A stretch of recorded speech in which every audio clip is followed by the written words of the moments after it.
So this is a little bit of an interesting one. This is my daily mantra, sometimes minute by minute mantra, which is love yourself. Learn to love yourself and stay in this moment. This moment right here is where your power is, by RuPaul.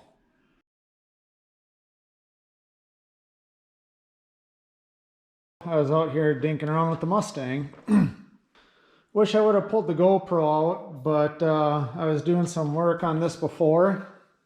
And if you notice here now, I no longer have a red bracket on here. So what I figured out, and I wish I would have watched some other videos or done a little more research. Well, I ordered the Taurus calipers and they came with the Taurus brackets. And I'm probably telling some information that some other people probably know already. But these two bolt holes here are closer together than the brackets that are on the backside of the Cobra axle here. So unfortunately, I learned my lesson the hard way. So I ended up ordering, I think the GT and the Cobra brackets are the same. And from what I understand, the V6 brackets look more similar to this, where they don't have the crossbar. And then all the V8 cars, the GT and Cobra, have this crossbar between the two ears of the caliper bracket, and the Taurus caliper still bolts right on to the Mustang brackets. So I ordered those just through the local O'Reilly's here, got them, and got smart this time and actually test fit them and made sure they worked, and the calipers bolt right up, just like everything else I found on YouTube or whatever said they would. So I'll be pulling this all back apart again, pulling this bracket off of here, sending it over to Tom Clark at Built, getting those powder coated so that they're red. I thought about just painting them, but I talked to a friend of mine that, oh, and then here's Barney. Talked to a friend of mine that ended up painting some of his brakes, and he said they just don't clean up the same. So I'm gonna go to the extra effort of getting those shipped back out to Tom, get those powder coated. And then just as an update for this, so my sexy Fox calipers here, went to just try to test fit those on the car, and I had to clearance these holes out just a little bit more. So thanks, Tom, for getting that started. I just had to do a quick little touch up on that to get these bolts to fit in a couple of them. But just as I figured, if you look at this guy, it's pretty thick. So you got your rotor that sits about in the middle of here. I need to get some brake pads and that for this guy yet, but you got a lot of meat out here. And if you look here, I thought I'd use these wheels just as some rollers for in the winter when I have nicer wheels and tires. I don't want them sitting on the car all winter long, which we're getting close to that time of year here in Minnesota. It's middle of October. But I just test fit the caliper on there and just went to pop this wheel on there, and there's definitely no way it fits within the circumference, within the barrel of the rim, but it runs into the spoke of the wheel. So this wheel's probably out about flush with the end of the studs here. I tried to just kind of hold it in place. So in order to run these wheels, or just even run them as rollers, I'm probably going to have to get like a 3/4 inch thick spacer, I'm guessing at least, to get this wheel out past the caliper so that I can use these.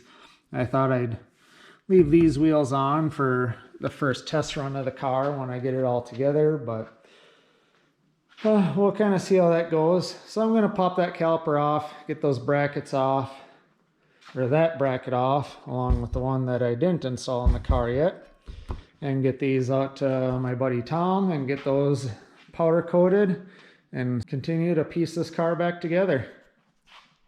Okay, next update, showing you where I'm at right now.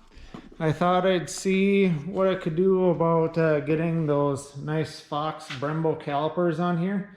Well, first of all, I did order and get this new steering rack bolts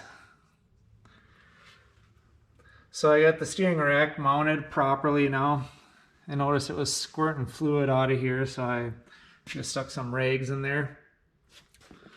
Well, then I went to bolt on, or just try to put these bolts for the bump steer kit into the tie rod ends there, into the spindles, and I realized the hole in that spindle is way too small. While looking through the instructions, you need to bore a 5/8 inch hole in there for the bump steer kit. So luckily I got some friends I think that'll help me out with getting that done. So I'll get that done in the near future, but in the meantime I did just stick the OE, what I believe is OE tie rod ends back on the rack just so that you have something. Then I realized too, when I set this car back down on the ground, you can see these tires are really towed in right now. And when it was up in the air, it wasn't quite towed in so much, so I guess you can see the value right there in having those bump steer kits. But then I also wanted to try out the calipers. So you can see here, I got a big old 1-inch spacer. I didn't realize that these wheels don't have a little bump out in the backside or notches in the backside of the wheel to clear the original studs. So you can see here, I got about a 1/4 inch gap between the wheel spacer. So the OE studs for the spindle are pushing on the backside of the rim here, but I figured this will be good enough to at least get it on the ground right now. So I just kind of buckled those down, and as you can see here, here's that pretty Puzzle Fox caliper that you can hardly see behind these old, whatever they are, 96, 97 Ford Mustang rims. So at least I can get an idea of how pretty those calipers are going to look poking out from behind the wheel. And I do plan on running some thinner spokes. I do have the Cobra brackets. I got them sent off to Tom Clark at Sinus Built so that I can get those powder coated. So hopefully those will be getting back in the next week or two, and we can just see how all the calipers look. But in the meantime, I think that'll be my next steps, is probably getting these spindles back off, getting those holes bored in there, and getting this K-member squared up and seeing how I'm gonna do that, so that once I do have the engine and everything, I figure I'll have the engine set on the K-member and push that underneath the car.